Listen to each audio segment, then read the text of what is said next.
there was that kind of mentality or that idea that people used to sell to us that if you start Forex, within months or a year you are going to be a millionaire.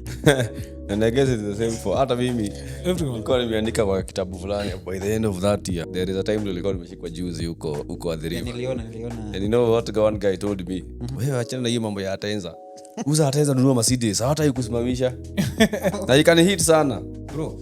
Not everybody does Forex alone. Maybe I can do a tender, I get my 10 million, I buy an expensive car. Does it mean I'm a good trader? No. So when you are done scorching the earth, looking for strategies and everything, you realize when utapata your strategy, it will all come back to the basics. It's very true. yeah, very true. See, the best book that you can learn in Forex, especially when you're a beginner, is Baby Pips.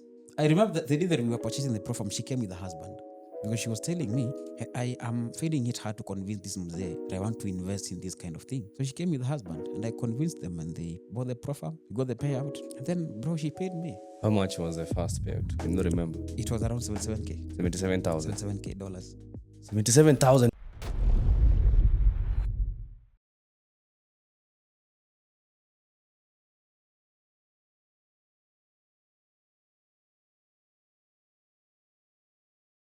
Hello and welcome back to episode 6 of Traders KE. I hope you guys have been good and I hope the markets have been treating you fairly. So today we are joined by yet another trader and we are going to be looking at their trading strategies and learn from them also. I think I realized something. Most people usually on the comment section call me the other guy. So I'm Mark. I'm sure I find comments. Nick and the other guy. The other guy. Maybe you did something that is not, one to the other. But I do appreciate that you do engage us on the comment sections and to correct hapa na pale, which is very positive, and we are very much grateful. So before to start, as always, I'm joined with Nick. So Nick, how have you been? Nimekuwa poa sana. Welcome guys to yet another episode. So far the journey has been good, and the last episodes that we have done, you guys have really supported us as always. If you are coming here for the first time, karibu sana. If you are a returning subscriber, feel very much welcome once again. And there is an episode that I want to send you guys to go and watch. There is an episode on AI and data. Yes, that is a previous episode. You guys go check that out. I believe it's something that is really, really helpful. But I guess the algorithm did not pick it as it should.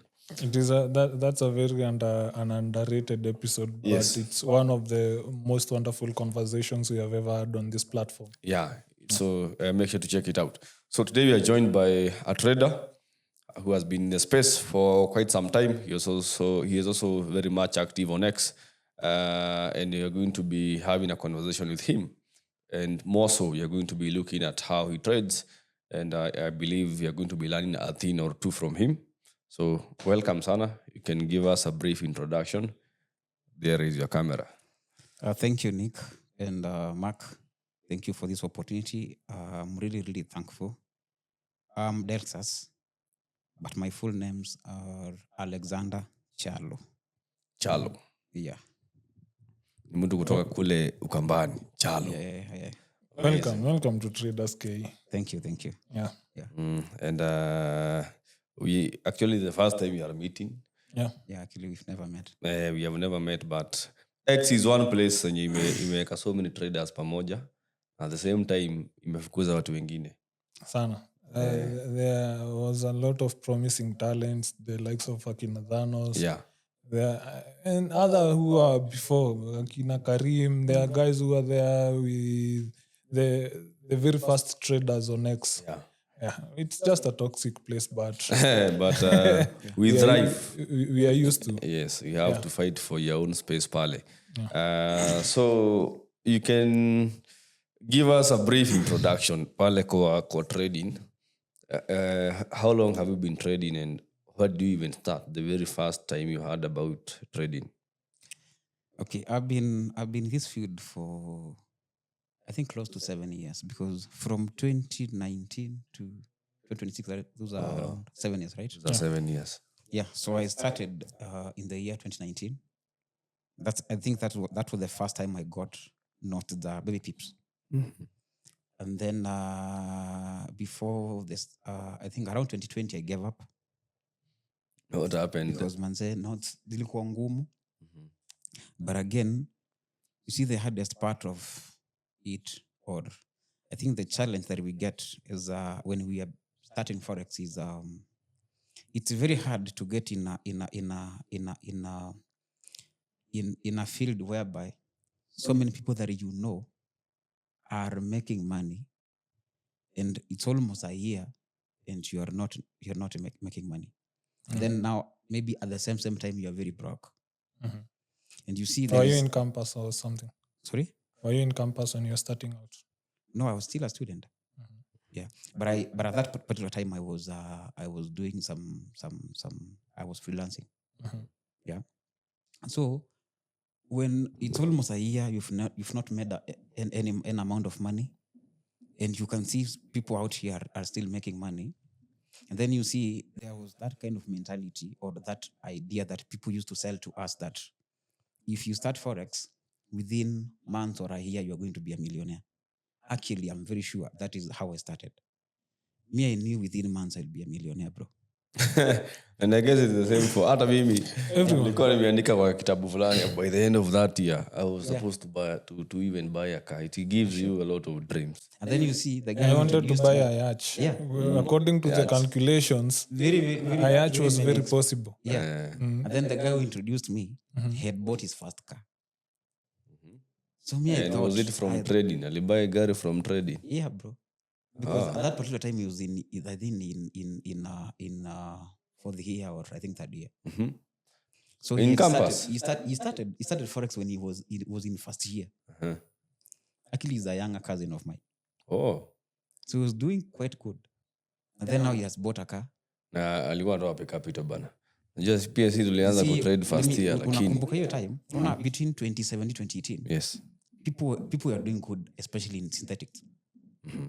Hiyo time hizo vitu zilikuwa nalipa kabla kukuja so much manipulation juu ya hiyo broker yao. So people were making quite a good amount of money. So I remember he was telling me he made akungoja his first million. He made around 990,000. That is how he bought his first car actually. So you see now I'm coming to him when he already has his first car. Yes. So I'm in my mind, I know within months I'm also going to get my first car. And I quit whatever I was doing actually to focus on trading. So you quit school? No, I was doing electrical engineering. And then at that particular time, I had been hired by a certain company. They used to get contracts kwa gava. So they would subcontract me. We were doing some preventive maintenance of printing machines, air conditioners, comms. Right? So they would come for those wase wenye wako kampo kidogo. So I used to get some good money. So many niliquit your stuff. Ni focus na hiki to at least inipe gari pia. Inipe mambo mzuri within very few months. Yeah. And then turned out it was not the way I was expecting. So it's 2020, corona imeanza. 2021 hakuna kitu. I think the hardest year in my life was 2021. Things were very, very hard. But you see, it's very hard out here having the mentality that people are having out here to tell people you're a trader and you're broke at the same time. Because the moment you say you're a trader, that is very the true, moment but, even now, if the moment you tell anyone you're a trader, they perceive you as a millionaire. Where is your GLE? Yeah. Right? So they want to know what you drive, where you stay. Yes. You see? Hadi venye So unavaa tu. it was very, very hard. And I remember that time, that guy who introduced me into Forex used to push me so much. And he used to tell me that, bro, this thing is going to take you time. But kama haingekuwa kitu inapeana do, bro, ningekwambia uquit. Right? Yeah. Because remember, this is my brother who introduced me, not a stranger. Yeah. So alikuwa niambie, bro, you'd rather push. And was he trading yeye mwenyewe? He used to trade. And I think there is something I always tell people. If you have a mentor and it's someone that you know they are trading, sometimes it's good, or even the mentor themselves. Something it's good you call your students. Show them today I've made this amount of money. And you can also withdraw. Because so many students don't believe this thing can give them money. Until At, they see. at least provide proof of concept. Right? Because I also want you see now it's now 2021. I've not made an amount of money. And this guy keeps on telling me that this thing will give me money one day. I'm almost giving up. So when is this one day? So I remember there's a day called me to his house and we spent a night there. And he made quite a good amount of money. And in the morning he withdrew that money. And your time nilikuwa mbaya sana. He gave me 15,000. But ilikuanga deni. So later on alikuja akaniambia hiyo deni nikae tu na. Ilikuwa mbaya, nilikuwa mbaya sana hiyo time. Sasa this time unaishi shule ama you're out of at that particular time? No, you see hii job nilikuwa napeanga huku nje. Ilikuwa nipeanga do. So nilikuwa nimeshatoka. But we used to stay around 4 of us in a one bedroom. So you see now kuna hizi ile misha comrades. Kuna bedroom, kuna kitanda bedroom na kuna kitanda sitting room. So when nilipata do kidogo, I moved out to my own house. And then now the same house, because I had gotten some amount of money from this, whatever I was doing here. You see, imagine a house that is having maybe, msee uko na mpaka TV ya 55 inch na uko comrade. Na hiyo keja inakuja kufungwa later on. Na rent. The same, ulikuwa na 55 inch, alafu nyuma inakuja kufungwa. Kuna time, I had made some money. So you see ukiwa comrade, you don't have that kind of good financial intelligence. Yes. So the only thing that you think about in nini ingine bro, you furnish your house. Yes, definitely. Yes. Especially men. Yes, especially men. So that's what I did. So when I furnished my house, it was good. Then now later on, kejenyewe ikakuja ikafungwa ikuwa na hizo vitu ndani. So is it unatumia kufurnish nyumba, was it now from the proceeds of trading ama from... Not really. I had never made a coin from trading. Remember, I had furnished my house around 2020. This time that I'm being introduced in Forex. So you're still in your learning phase. Yeah, sure. Yes. So now you see 2019, 2020, I'm almost giving up. And now this guy now keeps on pushing me and nakuniambia, you have to study, bro. I remember kuna time alikuwa ananicall around 3 a.m. I used to sleep nikiweka simu chini ya pillow. Ndo akicall na shika na mwambia ilikuwa nasoma. Unamdanganya ulikuwa nasoma. Yeah man, because he used to push me. I really thank that guy. Ali push. Yeah. That's nice. That we should also bring him here so that we have a conversation with him. Yeah. And now I've also learned a thing from that conversation. People who are mentors out here, I being one of them. I have been doing whatever. There is a guy that we have been very close with. He's one of my students. So every time, actually, like even for the past 1 week, and my coach is coming what we are going to be trading. And I go, we trade together with him. If you make money, we withdraw the money. And I tell him, let's go enjoy, do something or buy something. Yeah. It hits better or it hits harder for your students if you are really close with them and you show them. They see it's a real thing. Yes. Then when you keep on telling us that I made this amount of money or today I made this amount of money, but the same person you are telling that today I've made $2,000, maybe hata amefungiwa keja. Right? Yeah. And then you see Thomas yakuwa mse mbaya akiambia Jesus, manze mimi nataka kuconfirm kama umekuwa kwa cross. Alikuwa nataka kuconfirm because you see, unaona. So it's good you show this seeing people, is believing. Manze, you show these people that this thing that I'm introducing you into can give you some money, right? You show a proof. Today I've made this amount of money and I have withdrawn. And that's why you hear people telling us, especially on X or whatever, they tell us that you trade but will never withdraw. Many will deposit. Yeah. Few will withdraw. Yes. It's very common, especially on X. Social media imejaa wakora sana. People who are just having demo accounts and never withdraw. tuendelee sasa tuko 2021 sasa. Yeah, 2021. It is the hardest year. You now sell your things. They were auctioned actually. The guy, it's a long story, but you see a man at some point you go through a lot, and then you get to a point whereby now you can lose everything to start over again and maybe get everything again.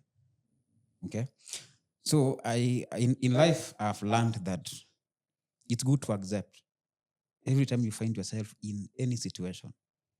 You accept that I'm here now. Acceptance in a Yeah, kuanga, sure. it's the first step to healing. You accept that I am here now. Yeah.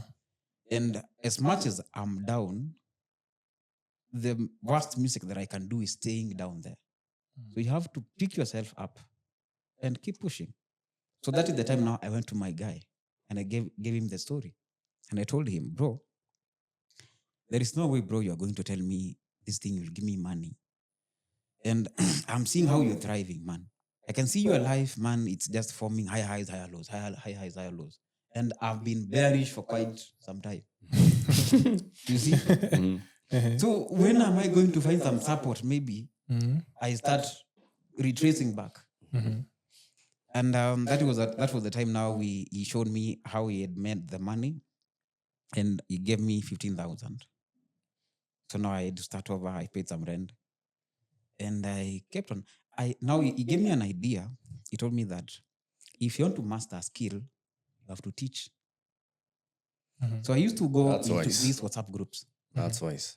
Any WhatsApp group that I am in, I send a Google Meet, a link, and then I schedule a meet with those people. Then now, if I'm now learning a certain strategy, I learn during the day, and then at night I teach them something that I learned. Okay, so by doing this, I used to master the skill and the strategy very well.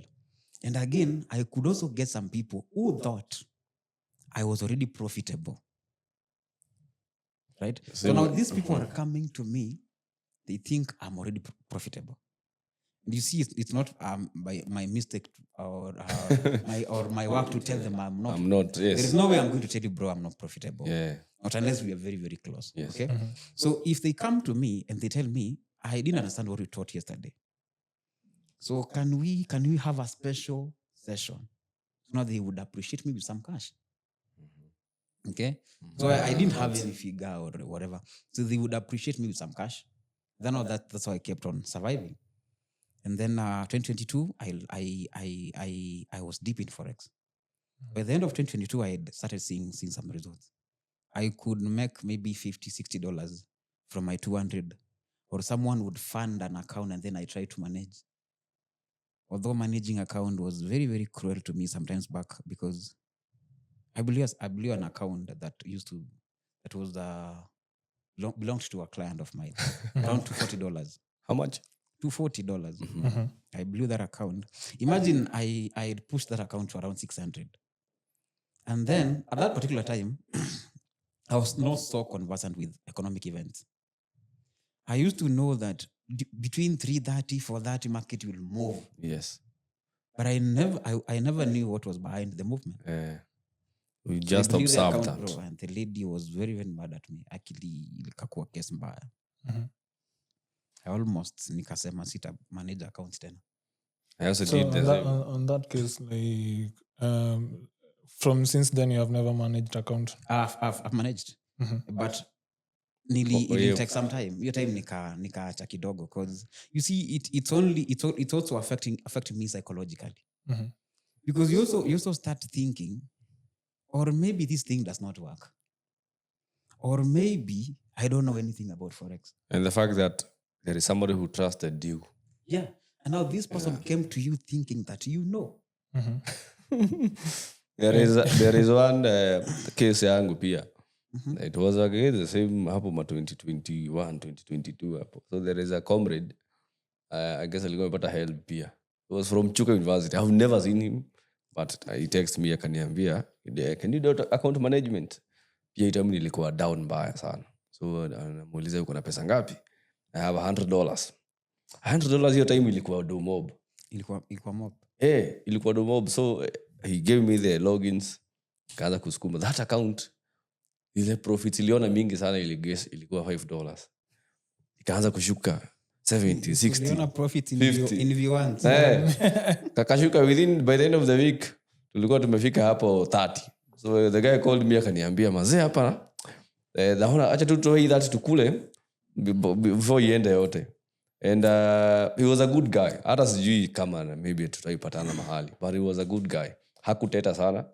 And the fact that alikuwa comrade, ali understand, na tukasema ni sawa, but I never ever tried that again for the last many years. And maybe what can you advise? Because I see people, that account management has made so many people victims. Yes. Especially in the current times that we are in, because I do believe there are better ways if someone would like to, to invest their money without them being much involved. I'm saying things like copy trading. Yeah. But we have had a case. We have had a case. Some people have been scammed $20 to be flipped to, I don't know, $1,000. They call it pool trading. Pool trading. Nitoe mbao. Yeah, by that it has been something, and even I have seen some of our friends doing it. George. Tutakuona. A very good guy, that one. But is it really advisable, or what do you say about it? I think let me start with the flipping. And talking about flipping, and sorry for cutting you short, there is one good flip that you did. I saw at we'll come back to it. We'll come back to it. And then you lost the money. I think whatever you call it, pool trading. Yeah. And for the guys who don't know, pool trading is mnakuja mnachanga kila mtu 50, and then he trades, and then tunagawana the profit, whatever we get. To me, it doesn't make any sense. But again, I believe that every trader has got their own approach. If you're doing it with the right motive, maybe it's okay. But if you're doing it to an extent whereby now you can disappear someone's money, I think it's not a good idea. Malicious. Because if it's account management, you see, bro, you mentor people. We all mentor people here. Yeah. We have students. Not everybody has time to come to your class and listen to you. We come across with students who maybe are 50 years and above. Yeah. There is no way you're going to convince this person that it's going to take you 3 years to be profitable. Because they don't have that time. They don't have the time. Yeah. So the only thing that these people can do is that because now you have the skill and they have the money, then now they can use their money to make money through you. Yes. Right? Yes. So I don't think whether there is anything wrong with account management. But again, before you trust anyone with your money, they must have had a consistent and a trusted strategy that can win. Right? You don't just go to someone to manage or you trust someone with your money just because you saw them with an expensive car. You see, most of us, bro, not everybody does Forex alone. Okay? Maybe I can do a tender. I get my 10 million. I buy an expensive car. Does it mean I'm a good trader? No. I was telling someone, even making $1,000 today or flipping a $20 account to 1,000 does not mean I'm profitable. Today, my grandmother can accidentally afinye kwa ile button ya sell kwa account yangu. Okay? Ama kwa account yoyote. And then now that trade goes our way and we make money. Does it mean my grandmother is a good trader? No. She is. Right? So the only problem I told you is the society. Our society is giving pressure to everybody to a point whereby they have to fake life. Okay? They have to sell perception such that even if I don't have a car, I will have to hire. Or, I will have to live that fake life so that I show you that I have money or I have made it in Forex. And you see, in Forex, you cannot lie for for a long time. You can't lie. Because at some point, we'll meet as traders. you can lie to those people out there. But me as a trader, you can't lie to me. If you're not a good trader, I will know once we meet and just converse. Yeah. Sure. Even without checking your empty files I don't and have everything. to check on your P&L. I can just listen to Just you. a conversation too. Yeah, And I you had can- there's someone I was listening to the interview, and that guy said, I know nothing about a PIP. I know nothing about, I don't have a strategy. But trust me, I make money. Which is unashanga, how are you making money without a strategy? It's hard, bro. It's hard. And one thing I've realized, you see people who started trading, because most of us Kenyans, I think people started learning about trading during the COVID season, Yeah. the 2020 hapo hivi, and a few that we have interviewed that came maybe a bit earlier, 18, 19 hapo, all have a common thing. We went to baby pips.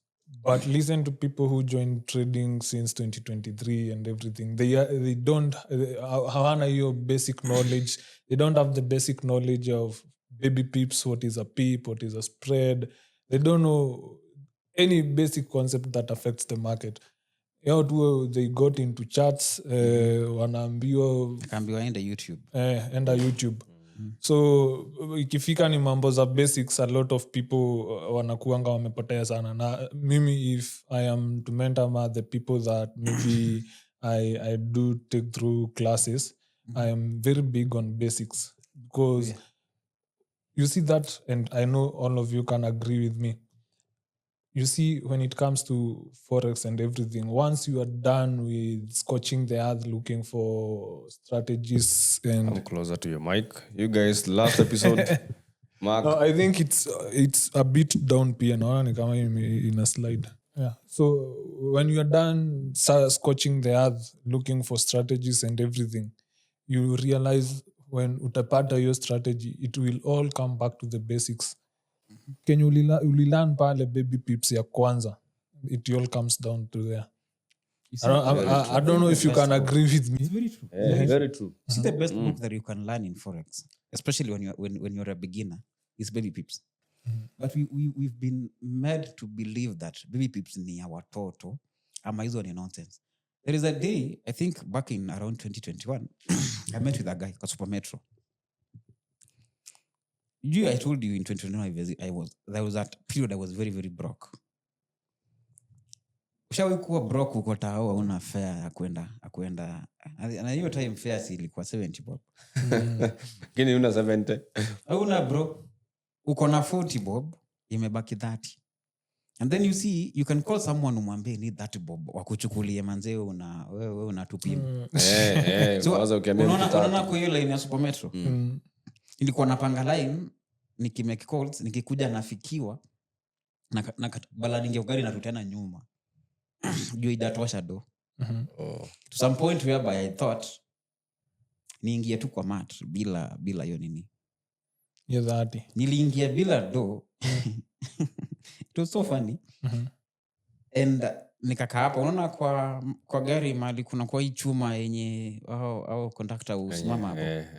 And then I pretended it's like I want to preach. But in my mind, because nilikuwa nishingijuza, in my mind I knew kama nikuhubiri nitahubiri mpaka place yenye hata wakinishusha unaweza tembea. So you see, unaona ukifika Kimbo, nilikuwa najua ni hubiri, because hapa kwa barabara hiyo gari inabanga watu wa kwanza wanashukianga either Ruiru huko bypass Kimbo. Yeah. So in my mind I knew hawa umsi nikimwambia na preach hata niitisha fare.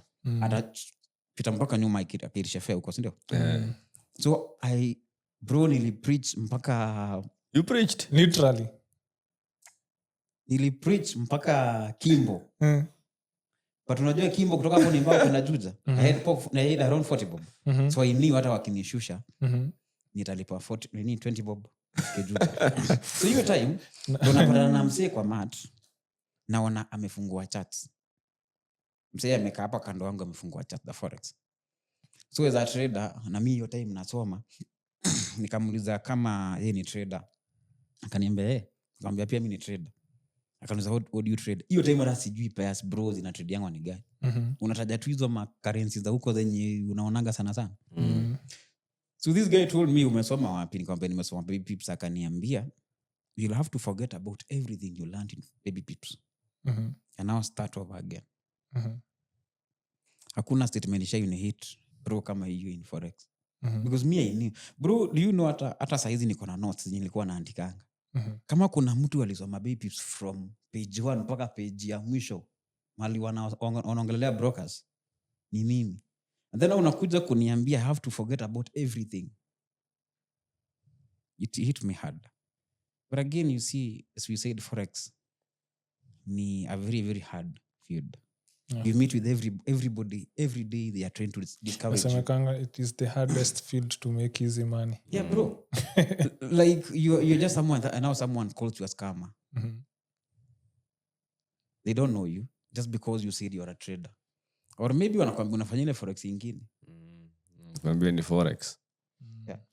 Sasa, where did you start seeing some light? And where did you now get the very basics of whatever that you use today or whatever that you trade today? 2022 ikiisha niko kwa mbezi started making some around $40. Now naeka $100 ama msee ananipea account ya $200 naweza make something from it. So that time I started seeing some results. But in 2023 that was the time I made some good amount of money. I think there is a story I gave on X. Yeah, the one you flipped $76. Not even that. There was a day nilikuwa TRM.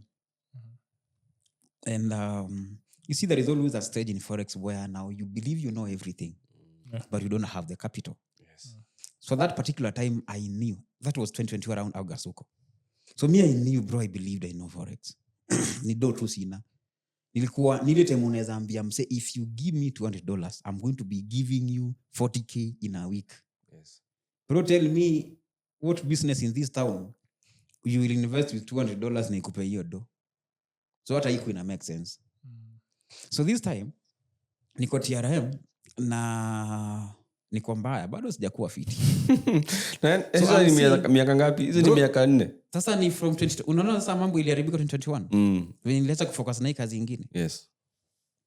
So you see, I'm seeing a lady akiwalk hapo kwa parking. Alikuwa na TX, ilikuwa na maplate hizi za diplomatic. And I approached that lady, bro. Nili approach that lady. Capital lazima. And I told her, bro, I was very, but I used to dress I nilikuwa in suits. You see, kuna venye unaweza endea msee unakaa mbaya unakaa ni kama. So nili approach that lady. And I fortunately she gave me her time. And then she told me to give her my business card. Sikuwa na business card. Nikamwambia, I am a trader, I do this and this, and I just want you to give me your time. I tell you what I do. And what kind of help I want from you. So akanisha card sikuwa na business card. She told me, give me your number, I will call you later. It was on Thursday. So the following week she called me on Tuesday. Then we met at the same place, about TRM. Then I told her my story and I told her what I do. Actually, she never knew much about forex. So now she created an account. Then nikamwashua that don't even give me your money. Create an account. Lord. You can even call the broker and ask them if you share your MT5 credentials whether I can withdraw the money. I can't. So don't give me the money. Deposit in your account. And now we give me the MT5 credentials. And now she created the account. She funded around to $260. So the agreement was $260. Yeah. So the agreement was she'll be paying me 50% of the profit. Split too. Yeah. So within around 4 weeks, 3 to 4 weeks I had pushed the account around $480. Then she withdrew the money and she sent the $480 to me. All of it. Then she told me, I'm leaving to Canada, so I'll come back. When I'm back, we'll talk. So now you see I've gotten some capital. Yeah. Hey. Okay. So when this is a stranger, mazena umre. Bro. So when she came back around March, around not much, around now January. She called me around January 2023. We met, and now I gave her an idea of buying a pro farm, because that time pro farms they didn't have this kind of strict rules that we are having right now. Ile ilikuwa my forex fund sana sana ndio ilikuwa. She bought a pro farm, a good pro farm. And then The account size, bro, remember 200K. wow. Remember, bro, that time Russia was having some fight with Ukraine. Yes. Yeah. So unakumbuka hiyo time, bro, we used to wake up, just buy gold, Eh, and the thing will never visit the Asian low or Asian high. kusonga. Just fly, right? Yeah. Bro, I made some good money. That was the first good money that I had ever made. Not in Forex, in my life, actually. So she paid me 50%. I remember the day that we were purchasing the pro farm, she came with her husband. Because she was telling me, I am finding it hard to convince this mzee that I want to invest in this kind of thing. So she came with her husband, and I convinced them, and they bought the pro farm, got the payout. And then, bro, she paid me. How much was the first payout? Can you remember? It was around 77K. 77,000. $77K. $77,000. 77. I posted that story. It is on. It is on. I'll be on X. nitaangalia. I posted that story. $77,000. $77K. Wow. She paid me 50%. And Hii ni crazy. and I But a 200K account. Yes, you but can. it's, You can. I remember, And the farm paid. bro. It was phase 1, phase 2. I did phase 1, phase 2 within 2 weeks. That time, bro, when Russia was having some issues with Ukraine, gold was just flying and flying and flying. Yeah. Okay. So I think that was the time also I got some stability, because I was in some WhatsApp groups. That was the time I got good number of students up to date. Even the students that I'm having right now, the people that maybe call me a mentor, we met that particular time. Because, bro, I think after some period of time of consistency and learning, when it starts working, bro, it works. For sure. Hey, mi bado niko hapo kwa $77,000. I For posted that. first time I payout. was even on leaderboard. Sasa, what did you do with this money? This is a lot of money na umezoea She kusota. paid me 50%. That was not amount. That was 50% of 77 yeah. ni 30. 30. And remember that time, the same period, 23rd March 2023. Kwani I hatujui was on hesabu? leaderboard. Hata mimi nimeshinda. Ni 36 hapo ama ni ngapi? No, it's 23rd that's 23rd March 2023. I was on leaderboard for funding tips. The same period that I bought my own account, 50K. I was on leaderboard na your account actually. Your 50K. That and gold was the only pair you are trading.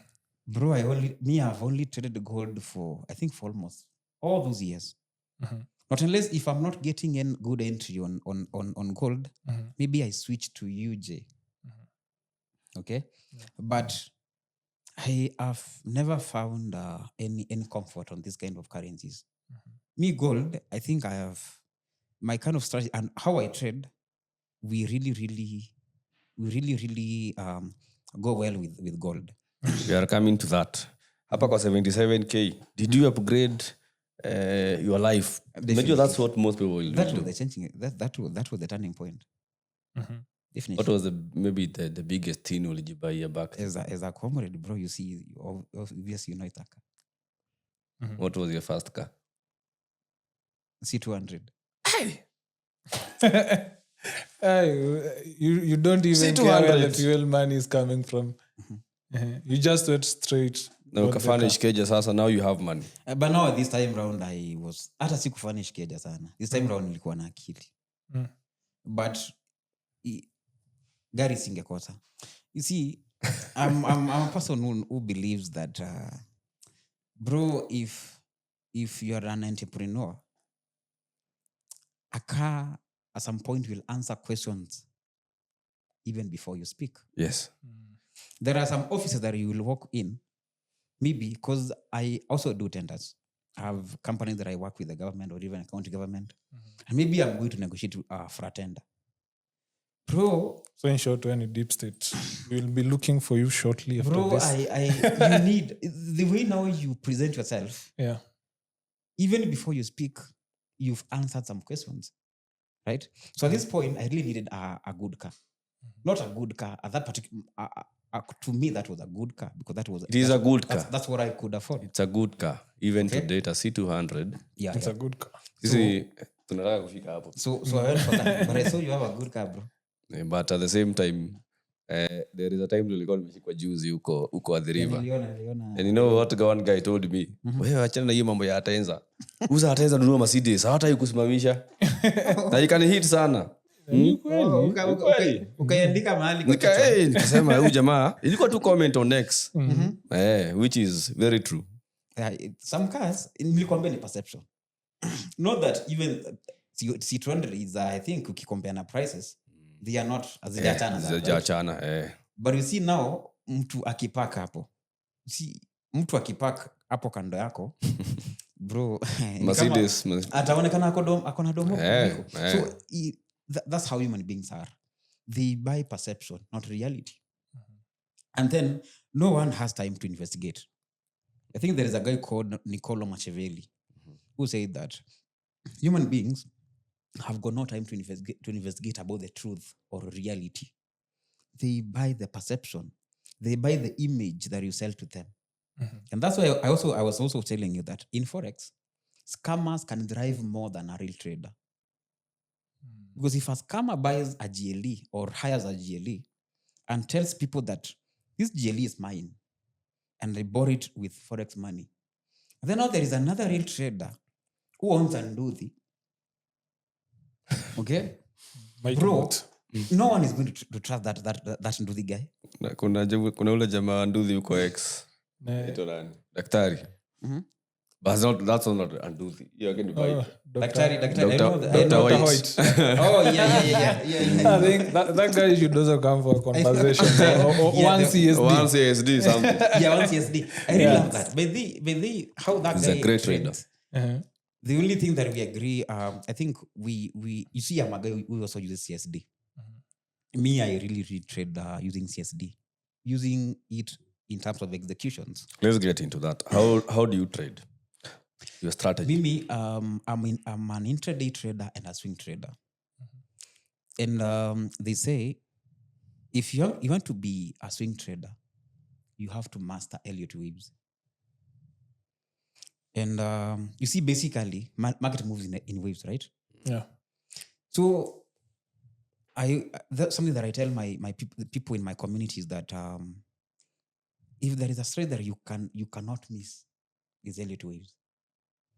Because bro, you see, sometimes if you see how I post my trades or my executions, sometimes you can see I am holding a trade and the price or gold is retracing back. Now, some people might, on the comment section, they will tell you, close that trade, we are coming for your stop loss. But in my mind, I know. Especially ICT people. Yes, ICT people. You're the one who posted that. Yes. You're saying you're coming for my stop loss and you but you're trader platform. You're not even on the game. You don't even know how I saw this trade. You don't know why I executed. Then now you are telling me I'm coming for your stop loss. And then, bro, I am more than 800 pips up. Just because you took a sell and now it's dropping, you are 100 pips up. Now you are telling me I'm coming for your stop loss. You see, in Elliott waves, we say we have 5-3 structure, whereby we have the 5 major waves and then the last 3 correctional waves. So we have wave 1, 2, 3, 4, 5. And then now we have ABC correctional wave, which comes after the end of wave 5, which is A, B, C. And you know the same thing Niko kwa ICT. See the power of 3 and 5. I guess it's the same. And ICT concept, it's a lot. We have a lot of borrowed concepts. Yeah, sure. They share. Yeah. And that's why I always tell people that before you trash a strategy, make sure you know about it. Yes. Because me, bro, I've learned about ICT. I've learned about trade lines. Everything, CRT, Elliott waves. So the only problem with ICT people, the only grant that I have with them, those people will tell you that Trade lines don't work, but they know nothing about it. Yes. They only believe that ICT is the only trade that works. Yes. That's Okay. the only challenge. So let's now get into Elliott waves. So we have wave 1, 3. I said we have wave 1, 2, 3, 4, 5. Then now the last 3 waves. Yes. So in these 5 major waves, the first wave 1, 3, and 5 are called motive waves. And then wave 2 and 4 are correctional waves, right? So this wave 1, maybe for example, if I took a buy during wave 1, so which is very hard because wave 2 is the one that confirms whether we are an Elliott wave.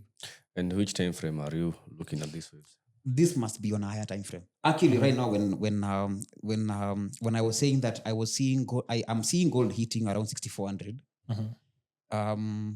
That's your call for it. I'm on monthly time frame. So on monthly time frame, we are now having we hit the end of wave 3. So this consolidation that we are seeing, so for last like 2 weeks, we are consolidating. Yeah. So you see, wave 4 is a correctional wave, as I have said. Wave 4, since it is a correctional wave, every correctional waves have 3 types of correctional waves. We have zigzag, we have flat expanded, then we have triangle. So zigzag is the one that just goes as a zigzag. We have a high, which is A, B, C.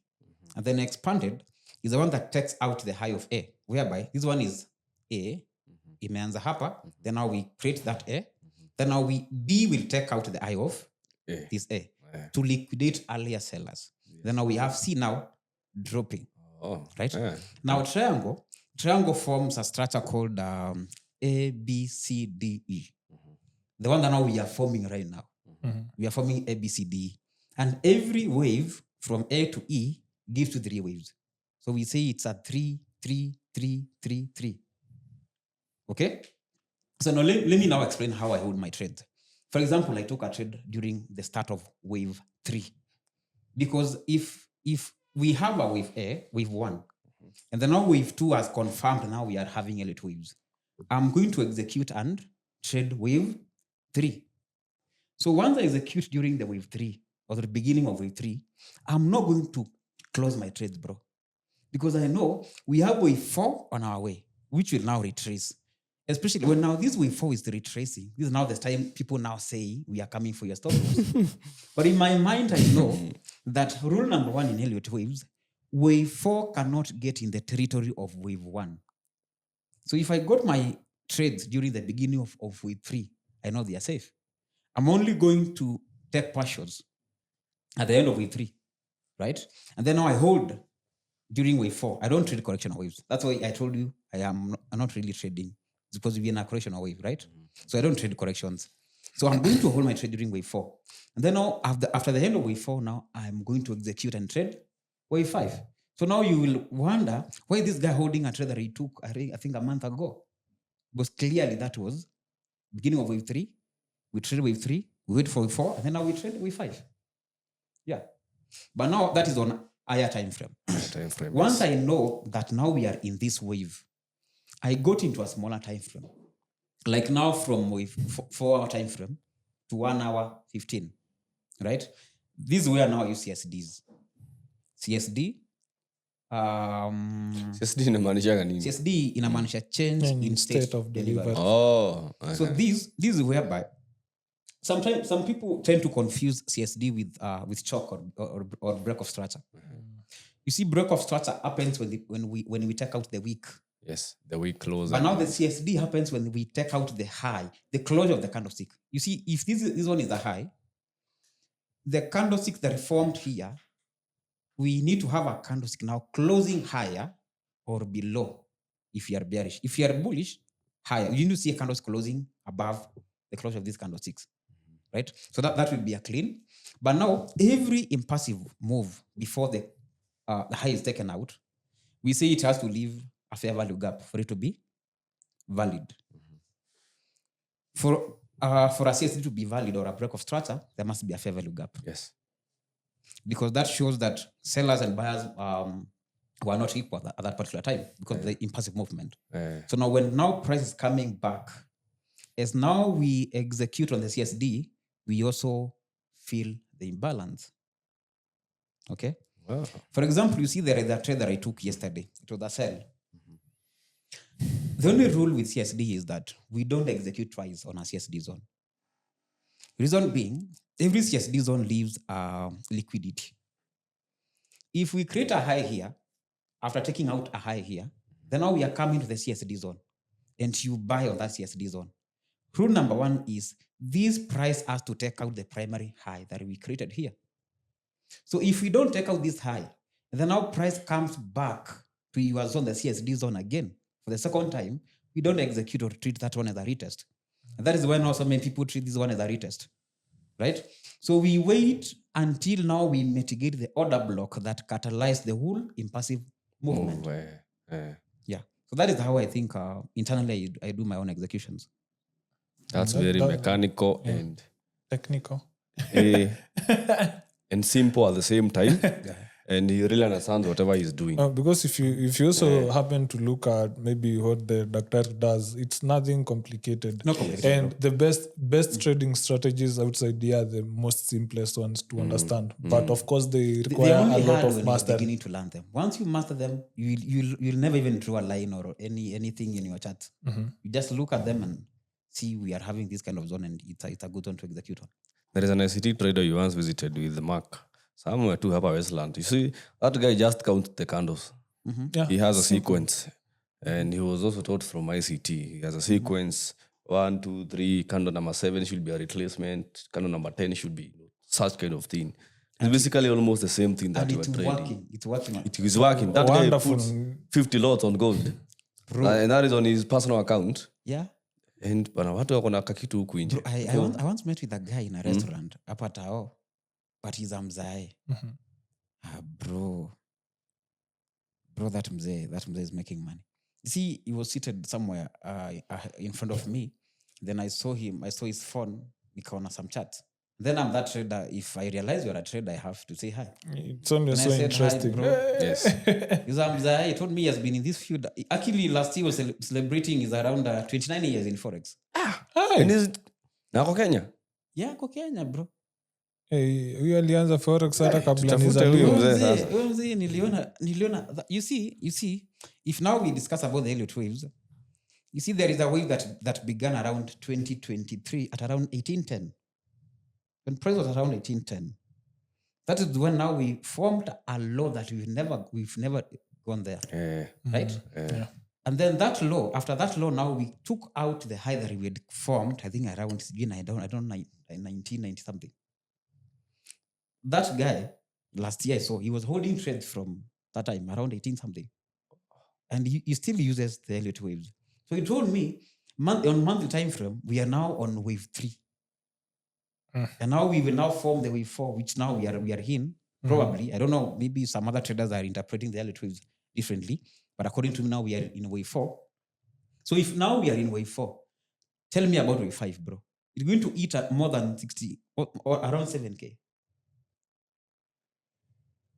If you know that in your mind, bro, tell me whether you're going to close your trades. Why should you close them? You can't close, bro, because we'll start regretting how we regret about BTC. Also, I saw there was a guy also on Twitter. He has been holding a gold trade ever since Russia attacked Ukraine. And That was 23. yeah. I think it was around 18 something. 18 something. Yeah. And now we hit 5,600. Yeah, like crazy returns on that account. Crazy That returns. guy must be making good. The only problem with that, I think I don't blame myself. Let me talk about myself. Because, bro, you see now I can blame myself if I close some trades. But you see, you didn't have some capital, bro. There is no way you're going to tell me that I'm not going to take these profits. And then, bro, I won't msherehe somewhere. You see? That's The need for money. That's what they say in Forex. After skill, you need money to make money. And buy food before you Of buy course, coins. if you're playing in the casino and you have no chips, then You should not be seated at the these table. People say 0.01 will never take you anywhere. It's a truth of the truth. matter. But you see, the only difference, maybe wanaiputing vibaya wase wanaona ni kama wanadharauliwa. But bro, in real sense, 0.01 haitatupeleka mahali. We need money to make money. But the best thing is you start with focusing on the skill first. If you're using a 0.01 na bado unasoma, that makes sense. But again, after we master the skill, you need money, bro. A lot of money. A lot of, bro, how say when you pull 50 lots on gold? Buana, 50 lots. Umse hata hitaji 100 pips. Like that guy, man, tunasema. That guy, he just takes very short trades. 40, 30 pips is okay. 10, 20 lots on gold. Anachukua sana sana 100 pips. And you know 100 pips on gold ni move kidogo sana. Si kama USD. Bro, hiyo itasonga kando sika moja tu katakuwa kashani ni. Yes. And he has made good money. So money. Guys, we need money. In this industry, making money without money. We need money. Tunasema shilingi humuliko na ingine hivi. So, your name is so hard, but let me go with Alexander. Yeah, you tattoo Alexander. Yes. So, in one of your tweets, you said you grew $76 to $4,800 for 40 days, and you lost that in a day. Yeah, within a day. Tell us What about happened? We had a group. We had a group ya kuflip Tell us account. about all that. And We had a group ya kuflip account. Alafu hata tulikuwa na timetable. Account ikifika hapa tuna change lot to this one, then to this one. Nilipush account vibaya sana, man. But I think ni greed, which is very common in so many traders. Ni greed. Kulikuanga NFP. Do you remember NFP plan ili blow so many accounts? Ilikuanga ya 2023 ama 2020 what? NFP means is you blow account. Kuna crazy spreads. Wacha hizi normal then you with stop loss una lose to normal. Kuna ingine anyone who was in a trade, they lost their account even if you had. I remember that one. Some brokers. I remember that one. Walirudisha do. I remember that one. Yeah. Let me be frank with you. Hapo ndo where traders KE now ilianzanga kuinuka sasa vizuri. Because we really made a lot of noise because of that. Because people, different brokers, they had like... Ni broker moja najua tu alirudisha wasedo. Wale wengine hawakurudisha. Kwa sababu ya nini, we can't mention names. But I do remember that NFP. So even... leave alone the account that I was. They manipulated even the price itself. Man. Yeah. I saw that. I can give you a story. Bro, that time we had already planned for a road trip to TZ. So we were around 6 boys. So me, I had a pro farm.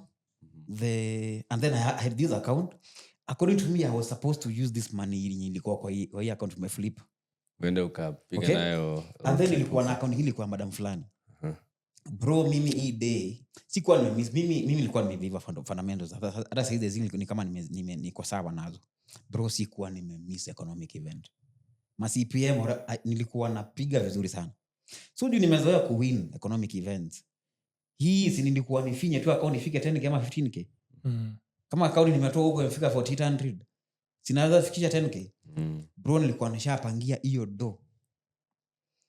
So NFP ilikuwa around 430. Sijaishtuka hivyo in my life. Remember, the lady mwenye niko na account yake, she was calling me. And you see some people don't believe pesa imeenda kwa broker. So she thought man. The account was not your account. The account nilikuwa na account 3. Niko na ya kuflip, niko na pro farm yangu, na niko na account nyingine ya madam fulani nilikuwa na manage. So I lost all those accounts. Zote. That day. Nilipoteza hizo account zote. Ile kitu bado ilinipea depression. Ni this lady was still calling me. Akiniambia anahitaji do. Yeah, ilikuwa imeweka na How much ngapi? was it? Ilikuwa around I think $800. Niambia bro anahitaji do. There is no way bro hiyo pesa inaweza potea. Na nimeangalia sijui saa ngapi ilikuwa hapo imeenda. So you see me now, you don't. Huyu anajui NFP ni nini. Unaona? Yeah. So mimi niko hapo niko na stress. Maboys nao wana call. Mimi nilikuwa nimewaambia by 4. Mimi nilikuwa nimepanga around 4:30 napiga news. Nishatoa do. Hii profile sina haraka nayo, nitalipwa baadaye. Lakini hii ya kuflip ndio ilikuwa tegemeo. Bro, I think it's good to have some boys close to you when wanakuelewa ni wadau. We had to go. Those boys waliniambia wezi baki hata kama mambo imeharibika. But bro, I You lost still that did account. the road trip. Yeah, we did. You see now the other boys, 2 of them walikuwa shapata payout. Sisi tulikuwa tumepanga hiyo Friday ndo tunatoa do sisi tuwajoin. Walikuwa shapata do yao. Bro, I lost everything. Then I went with them. At least nikaenda nikakaa TZ kichwa ikatulia. How did you manage to now bounce back after that? The next week did after you the even Hiyo time promo. trade? nilikuwa nishapata makucha. Sikuwa nashuliwa na soko sana. You see nilikuwa mimi the only thing that was making me ni find it hard in this field. Ni kama ile time sikuwa nimeamini forex inaweza kupea do. You see right now I can lose so much money and I will still fund again because I know I've made money from this forex. And I am that trader who came into forex knowing that I am taking this one as a lifetime skill. I'm not here to make quick money and go, bro. Mimi, I don't think whether there is anything now because I've learned some several skills. Bro, I don't think whether there is another skill that can pay me more than forex. If there is another skill, then msee anaweza ni propose here, bro, because si tunatafuta do. But for now, bro, I don't think whether there is another skill that can pay me more than forex. And then not leave alone paying me, also freedom. See, the dangerous ability is the ability to make money whenever you want, wherever you want. You just wake up, go wherever you want to go and make money. But it's not that easy. It takes time. Before it gets to that point whereby now you can make money freely, you have to pay the price. And the price is about consistency. You also have to lose money, bro. You also have to lose your friends. Bro, it's very hard to convince your relatives that you have a degree. Na unakaa kwa nyumba. You see that statement. Anakaanga kwa nyumba. Especially before now you start making money. And then now maybe you are borrowing some money from a relative and they know unakaanga kwa nyumba. Umse mbona si atoke akatafute job. Unaona? Yeah. So it's life. Hii conversation imeniingia Sana. It is one of the best episodes so far that we have done and a very real one. We are almost coming to a close. Alexander, sasa, what do you have to tell people who are watching us and people who are just starting out their journey? I think the only thing that you need to know as a trader is that anyone who tells you that you are going to be profitable within months or even a year is a liar. He's a liar, bro. No way. If Forex was easy, watu wangeinvest in Forex. Everybody. Because from CC mpaka wazee wenye wako na 8 years in Kanairo walikuja kutafuta do. Ndio? Yeah. So if I can invest $1 million and within a month I make millions, do you know how many people have 100 millions in this Nairobi? They have to pump and get a reward of millions, right? Yeah. It's very hard to make money in Forex. It will take you time. But bro, if we went to campus for 4 years, tukasoma course zingine, bro, very, very bad. Zingine zenye hata majina alisema mbele ya watu. For 4 years. I think it's also easy or possible for someone kukaa for 3 years in Forex without making money and then make money later on. Because I said the only thing that has made this field to be complicated is that we have so many people who have sold a weird mentality to people in the society out here. Just because they want your money, they want you to pay for classes. They tell you that within a very short period of time, I'm going to make you very, very profitable. It's not possible. It's not possible. And then Pierre, for those people who are beginning to trade, it's also good. It's also good to look for a mentor. Okay? You see, I saw someone yesterday who had posted on X saying that he went to learn Forex and that day he lost 300K. Hata mzee. You see, ignorance, Barohi. ignorance That will guy has cost been you. through it all. Ignorance will cost you more. I don't want to judge him, maybe because maybe he didn't have another option. Yeah. But once you learn this, or you've seen people what happened to other people, it's good when you are starting, look for a mentor. Okay? And look for a reliable mentor. And if you're looking for a mentor, don't measure on their lifestyle. Because selling lifestyle is something so different from selling a strategy. Okay? The same thing I told you that I can buy a chopper, bro. And then I tell you that I bought this with Forex money. And because you also want to live the kind of lifestyle that I'm living, I will trap you. Right? So you have to dig deeper and know how these people trade. That their strategy work or how they do it. Apart from digging deeper and knowing where I live, what I drive, or whatever I do, bro. Because so many people are out here to sell their lifestyle, not their strategy.